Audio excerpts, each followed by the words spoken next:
wala umanong lisensya mula sa Department of Migrant Workers at sobra pa kung maningil ang ni-raid na kumpanya sa Pasig na nag-aalok ng assistance sa pagkuha ng visa. Ipinasara yan at damay pati ang iba nilang branch. Nakatutok si Oscar Oida. Maayos at mukha naman talagang legit kung titignan ang tanggapang ito ng isang visa consultancy company na nakapwesto sa isang gusali sa Ortigas Center sa Pasig. Isa lang umano ito sa kanilang 8 branches nationwide.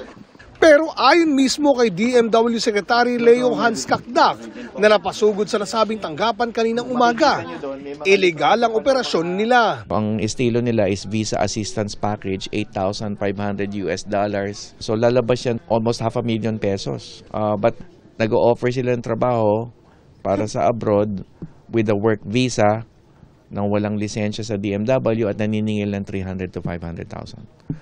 Mainly teachers. Ayon kay Kakdak, nakatanggap umano sila ng reklamo mula sa mismong mga kliyente ng nasabing kumpanya. May mga kaso na hindi nila binalikan na, nabalikan. Yung mga inalokan nila ng trabaho at pinagbayad nila. At doon mismo sa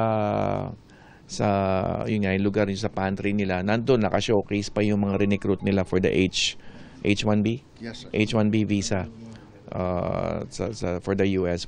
Kanina, ipinasara na ng DMW ang visa consultancy company. Kasabay nito ang pagpapasara sa iba pang branch ng nasabing kumpanya sa iba't ibang bahagi ng bansa. This is a simultaneous operation, 8 branches nationwide. Luzon, Visayas, Mindanao. Meron sa Mindanao. Kaya 8 yung pinasasara natin to put a stop to this practice. 2022 pa sila in operation. Identified naman lahat ng officers dito, the President and everyone else. So we will put forward a case before the Department of Justice.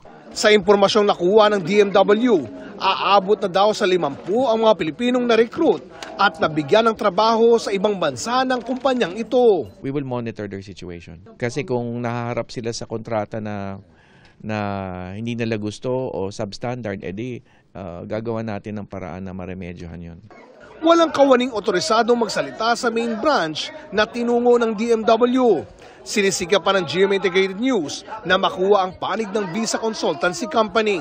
Sabi ng DMW, para di maging biktima ng illegal recruitment, sumangguni sa official website ng DMW upang makita ang listahan ng mga lehitimong recruitment agencies. Para sa GMA Integrated News, Oscar Oida, nakatutok, 24 oras.